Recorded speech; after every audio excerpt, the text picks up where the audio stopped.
Hello guys. आज अपन वो cap का पार्ट 2 कर रहे हैं। अगर आपने पार्ट 1 नहीं देखा है तो आई बटन पे क्लिक करके पार्ट 1 देख लेना, ठीक है। सो गाइस, पार्ट 2 में पहला वर्ड है याहू। याहू का अर्थ है जंगली और इसका सिनोनियम है योकल। योकल का अर्थ भी होता है जंगली। अब इसको याद करने के लिए आपको एक सॉन्ग सुनना पड़ेगा। सॉन्ग वो वाला है, याहू कोई मुझे जंगली कहे कहने को कहता रहे। अगर आपने ये सॉन्ग सुना है तो आपका काम हो गया, ठीक है। यानी आप इसको रिलेट करना, याहू कोई मुझे योकल कहे, कोई मुझे जंगली कहे। तो याहू बराबर योकल बराबर जंगली, बस आपका काम हो गया, ठीक है। अब दूसरे नंबर का वर्ड है आर्युट। आर्युट का अर्थ होता है डिफीट। यानी है ना, इसको आप हमेशा पढ़ना आर आउट। आर आउट यानी रविंद्र जडेजा जो है ना, वो सेमीफाइनल में अभी अभी आउट हो गए थे। तो आउट होने के बाद इंडिया क्या हुई थी, हार गई थी। यानी आर आउट यानी रविंद्र जडेजा सेमीफाइनल में आउट हुए। सेमीफाइनल में आउट होने के बाद इंडिया हार गई, ठीक है। अब तीसरे नंबर का वर्ड है कैटर। कैटर यानी सप्लायर। सप्लायर यानी जो है ना माल को सप्लाई करता है उसको बोलते हैं, ठीक है। यानी कैटर को आप रिलेट करो वेटर से। वेटर जो शादी शादी के अंदर जो वेटर होते हैं ना, वो क्या करते हैं, खाने को सप्लाई करते हैं, ठीक है। कैटर वेटर सप्लायर, ठीक है आपका।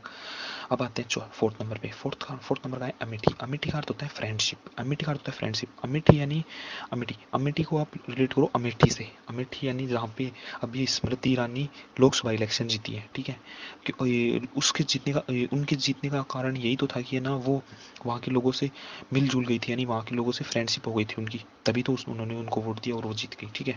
तो आप अमेठी को फ्रेंडशिप से रिलेट कर सकते हैं स्मृति ईरानी के थ्रू, ठीक है।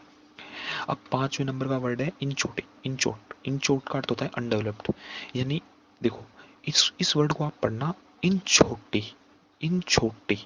इन छोटे यानी जो छोटे बच्चे होते हैं ना, वो क्या होते हैं, डेवलप्ड नहीं होते पूरी तरीके से। आप इसको इन छोटे ही पढ़ना। प्रोनाउंसिएशन में थोड़ी सी मिस्टेक हो सकती है मेरे से, लेकिन आप थोड़ा सा कॉम्प्रोमाइज करना है गाइस। तो आप इसको क्या पढ़ना, इन छोटे। इन छोटे यानी अनडेवलप्ड। अनडेवलप्ड यानी इन छोटे यानी छोटे छोटे बच्चे होते हैं जो डेवलप्ड नहीं होते हैं, ठीक है। अब 6 नंबर पे चलते हैं। 6 नंबर का है इलास्टिक। इलास्टिक अर्थ होता है फ्लेक्सिबल। फ्लेक्सिबल यानी लचीला। अब इलास्टिक को आप रिलेट करो प्लास्टिक से। प्लास्टिक होता है, उसको आप आसानी से किसी भी शेप में मोड़ तोड़ सकते हो। यानी वो क्या होता है, फ्लेक्सिबल होता है, लचीला होता है, ठीक है। अब 7 नंबर का है परसिमनी। परसिमनी का अर्थ होता है माइजर यानी कंजूस। यानी परसिमनी को आप रिलेट करो पर्स में मनी। उसके पर्स में मनी नहीं है, मनी उसके पर्स में मनी है लेकिन फिर भी वो खर्च नहीं रहा है, इसको बोलते हैं। आप रिलेट करना, पर्स में मनी है लेकिन फिर भी वो नहीं खर्च रहा है, इसने कंजूस, ठीक है। अब 8 नंबर का है टेंटेटिव। टेंटेटिव का अर्थ होता है टेम्परेरी। यानी देखो, आप इस टेंटेटिव को रिलेट करो कि है ना, जब भी कोई एसएससी या फिर रेलवे या फिर कोई भी स्टेट के एग्जाम होते हैं तो उसके लिए कैलेंडर जारी करती है। कैलेंडर जारी करती है वहाँ की जो भी एग्जाम लेते हैं ना, एग्जाम कराती है वो संस्था, कैलेंडर जारी करती है। अब कैलेंडर वो बदलता रहता है, चेंज होता रहता है, तो उस कैलेंडर के ऊपर आता आएगा टेंटेटिव कैलेंडर। तो बस टेंटेटिव यानी टेम्परेरी यानी अस्थायी कैलेंडर, ठीक है। अब देखना 9 नंबर का है कंपेंडियम। कंपेंडियम यानी ब्रीफ या समरी यानी सारांश। अब देखो, सारांश, आपको सारांश लिखना है। सारांश लिखने के लिए आपको क्या होगा, कम पेन यूज करना। काम आप कम पेन यूज करोगे तभी तो सारांश लिख पाओगे। अगर आपने बहुत ज्यादा पेन यूज कर लिया तो सारांश क्या हुआ, वो तो पूरा निबंध हो गया। तो बस कम पेन यानी कम पेन, कम पेन यानी कम पेन से लिखेंगे सारांश। कंपेंडियम, कम पेन यानी सारांश, ठीक है। अब 10 नंबर का है स्प्लेंडिड।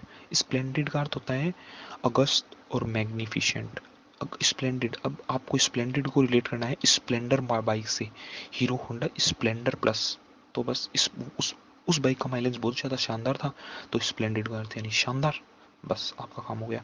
अब अगस्त है, अगस्त महीना बारिश के लिए बहुत ज़्यादा शानदार होता है, तो अगस्त को बारिश से रिलेटेड होना, बारिश के लिए शानदार अगस्त महीना। और स्प्लेंडिड यानी वैसे, स्प्लेंडिड यानी hero Honda Splendor plus. Splendid को स्प्लेंडर से, स्प्लेंडर जो बाइक थी वो बहुत शानदार माइलेज देती थी, तो स्प्लेंडिड का अर्थ होता है बहुत ज़्यादा शानदार, ठीक है। Thank you guys.